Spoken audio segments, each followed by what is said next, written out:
देखो क्वेश्चन, किसी त्रिभुज के भुजाओं के मध्य बिंदु के निर्देशांक दिया हुआ है, तो उसके शीर्षों के निर्देशांक ज्ञात करना है। तो समझना है, किसी त्रिभुज के शीर्ष का निर्देशांक दिया हुआ है, ठीक है।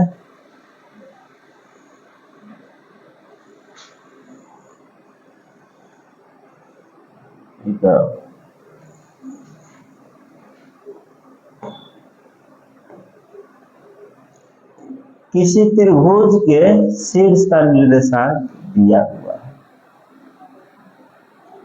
क्लियर। ए बी सी निर्देशांक 1 1 2 3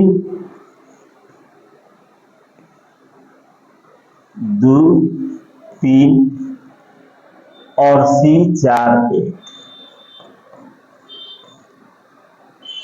तो उनके शीर्षों, सॉरी मध्य बिंदु के निर्देशांक, मिस्टेक हो गया।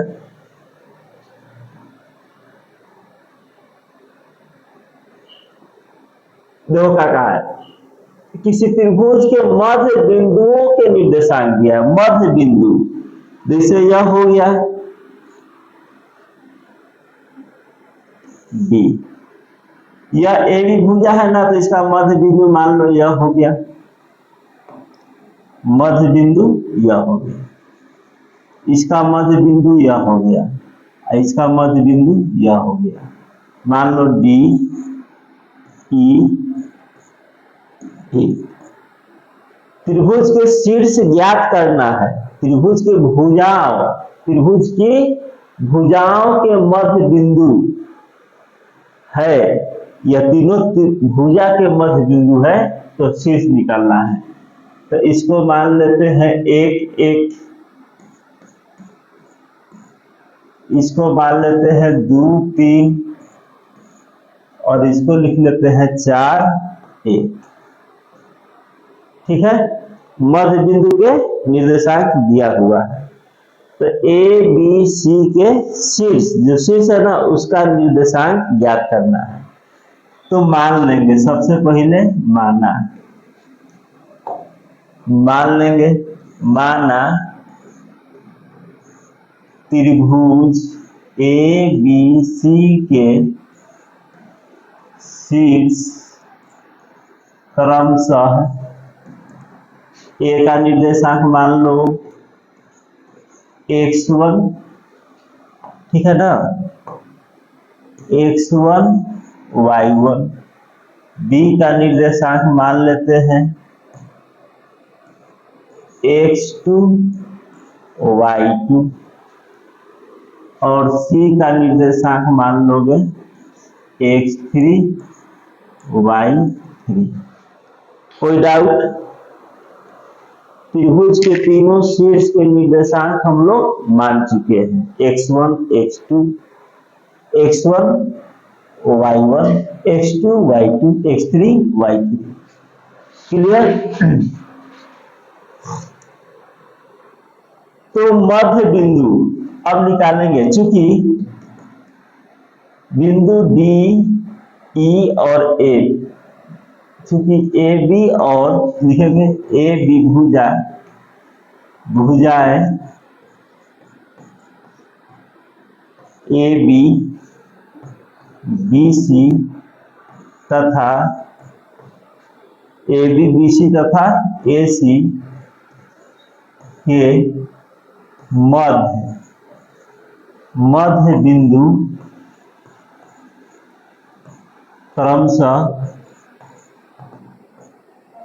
D F E, D F तथा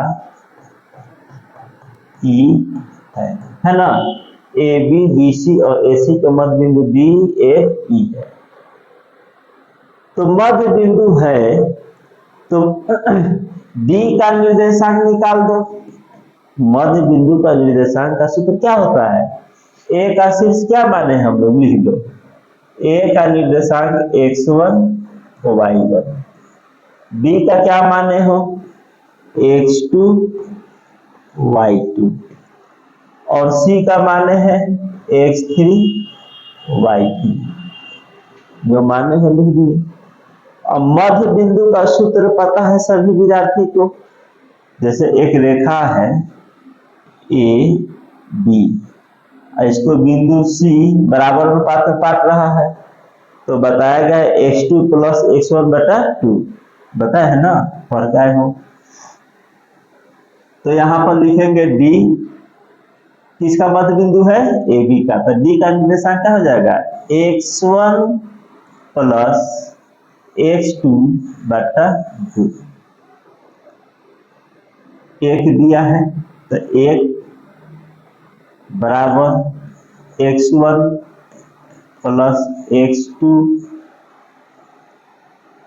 x1 प्लस x2 बटा 2, cross multiply x1 plus x2 बराबर 2, समीकरण 1। ठीक है, फिर एक बराबर y1 प्लस y2 बटा 2, तो y2 प्लस y1 बराबर 2, समीकरण 2। डी का निर्देशांक हो गया ना, डी का निर्देशांक दिया है, मध्य बिंदु का निर्देशांक x1 प्लस x2, मध्य बिंदु दिया है तो एक लिख देंगे।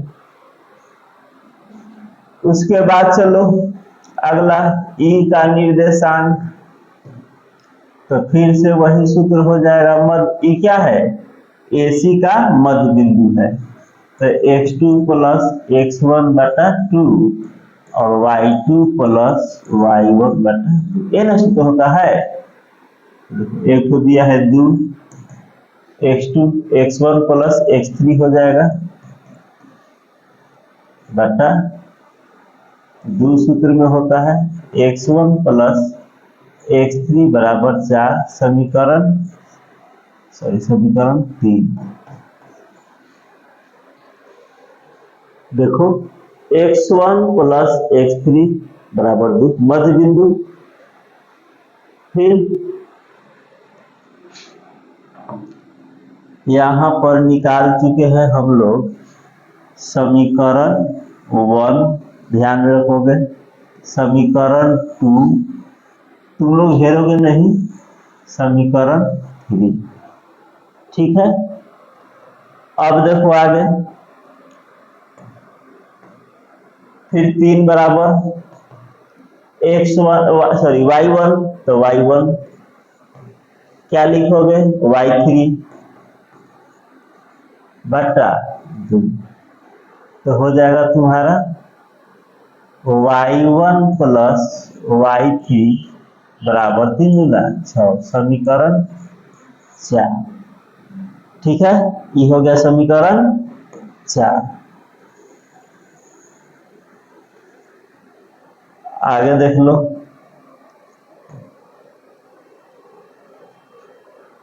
अब ये हो गया तुम्हारा ई। एफ का निर्देशांक का सूत्र क्या होगा बताओ जरा, एफ का निर्देशांक का सूत्र हो जाएगा, एफ का निर्देशांक वही x2 प्लस x1 बटा 2, y2 प्लस y1 बटा 2, क्योंकि मध्य बिंदु है। ठीक है ना, तो दिया है 104, x2 का स्थान पर रख दो x2 प्लस x3, देखो y2 प्लस y3 हो जाएगा, तो x2 प्लस x3 बराबर 4 गुना 8, समीकरण 5। और एक बराबर y2 प्लस y3 बटा 2, तो y2 प्लस y3 बराबर 2, क्रॉस मल्टीप्लाई कर दिया गया, तो यह हो गया समीकरण 6।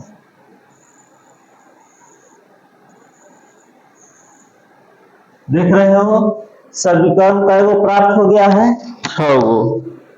और इस समीकरण के थ्रू मान निकालेंगे हम x1 x2 x3 का। तो x वाला यहाँ है, एक तो वहां है,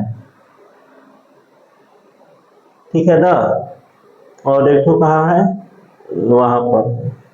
समीकरण 1, समीकरण 2 और समीकरण 3, सॉरी 5। तो समीकरण 1 प्लस समीकरण 3 प्लस समीकरण 5। 1 x वाले है, 3 x वाला है और 5 x वाला है। जोड़ देते हैं। समीकरण दिया है x1 प्लस x2, LHS को LHS से जोड़ा जाएगा, x3 x2 plus x3, 2 plus 4 plus 8, 2x1 2x2 2x3, 8 से 12 2 14। देखो सब x1 2 गो है, x2 2 गो है और x3 2 गो है। 2 कॉमन ले लेंगे,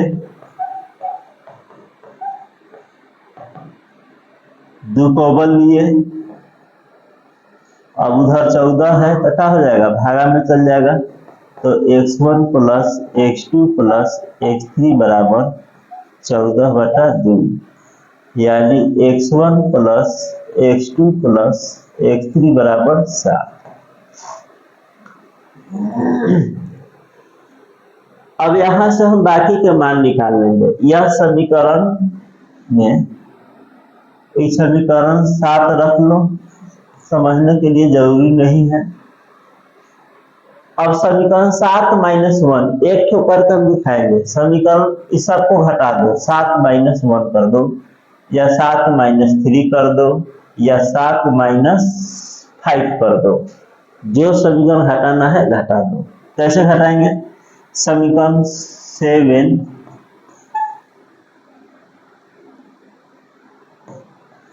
माइनस समीकरण 1 कर देते हैं, ठीक है, समझना अच्छी तरीके से। समीकरण 7 क्या है, x1 plus x2 plus x3। 1 घटाओगे तो घटाव में सिंबल चेंज होता है, सबको पता है। और 7 LHS को LHS में और RHS को RHS में घटाएंगे। x1 x1 x2 x2, क्या बच गया, x3। x3 का मान 5। अब x3 का मान 5 निकल गया तो यहां रख दो x3 का मान, तो 5 उधर जाएगा, तो x1 के मान हो जाएगा 4 माइनस 5 माइनस 2। x1 निकल गया तो यहां रख दो, -1 उधर जाएगा तो क्या जाएगा प्लस, तो x2 का मान हो जाएगा 2 और 1 3। तो यही तो मेरा निकल गया ना। देखो यह मान निकल गया x1 x2 x3 का।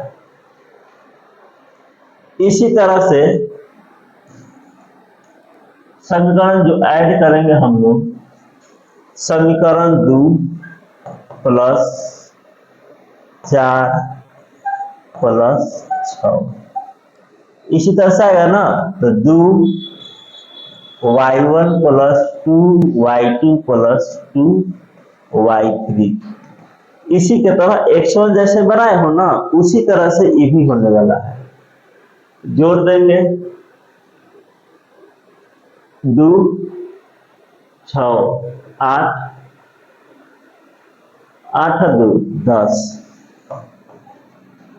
तो y1 डायरेक्ट लिख देना, y1 plus y2 plus y3, 10/2 कितना हो जाएगा 5। समीकरण 8 कर दो इसको, सिंपल। अब 8 में से या तो तुम समीकरण 2 को घटाओ, समीकरण 4 को घटाओ, समीकरण 6 को घटाओ, जिसको घटाना चाहते हो घटा लो। LHS को LHS में घटाना है और RHS को RHS में घटाना है, ठीक है ना। तो समीकरण 8 माइनस 2 कर देते हैं। 2 देखो यहाँ पर दिया हुआ है, तो y2 माइनस y1 तो कैंसिल हो जाएगा, y2 y1 कैंसिल होगा, क्या बचेगा y3। तो 5 में से 2 गया 3, y3 यहाँ 3 रखोगे तो उधर जाकर माइनस होगा, तो y1 के मान 6 में 3 गया 3, y1 6 निकल गया। यहाँ रखोगे y3 का मान कितना 3, उधर जाएगा -3 होगा, तो y2 के मान निकल जाएगा -1। अब त्रिभुज का जो शीर्ष निकाले थे हम लोग, माने थे x1 x2 y2 y1, उसको लिख देना है। यहाँ आंसर लिख दे रहे हैं x1 का -1, तो y1 का मान 3, यह एगो शीर्ष हो गया।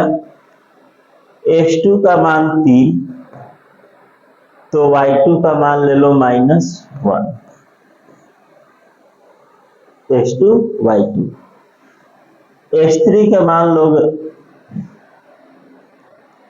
गड़बड़ हो गया, x3 के मान लिखा गया है, x3 के मान लोगे 5, तो y3 के भी मान लोगे 3। तो यही त्रिभुज के तीनों शीर्ष होगा, A, B और C। कोई डाउट नहीं, तो इसको एक बार और समझा दे रहे हैं। क्लियर है? एक बार और देख लो शुरू से। क्वेश्चन था किसी त्रिभुज के भुजाओं के मध्य बिंदु का निर्देशांक, भुजा के मध्य बिंदु का निर्देशांक, तो उनका शीर्ष का दिया था, तो मान लेंगे x1 x2, जो मानना था मान लीजिए, कोई दिक्कत।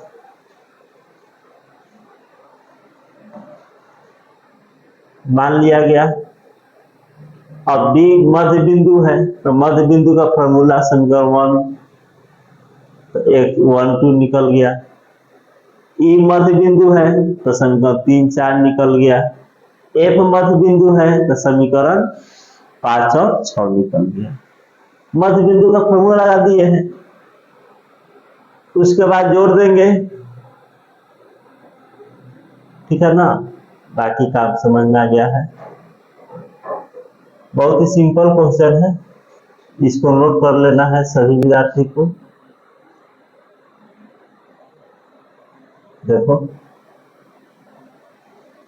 यह थोड़ा सा है, जहां तक दिख रहा है वीडियो पॉज कर करके उतार लेना है।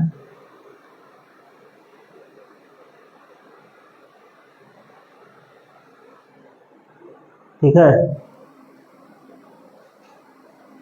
इसके बाद तो यह तुम लोगों का क्वेश्चन नंबर 2 और क्वेश्चन नंबर 3 होमवर्क नहीं है, क्लास वर्क है, या क्लास में सोल्व करना है, ठीक है, अभी के जस्ट अभी। तो आज के लिए इतना ही। यह केसी सिन्हा था 7.3 क्वेश्चन नंबर 8, ठीक है ना। 8 में 3 गो है, बता दिए। इंपॉर्टेंट क्वेश्चन है, ध्यान में रखोगे इसको।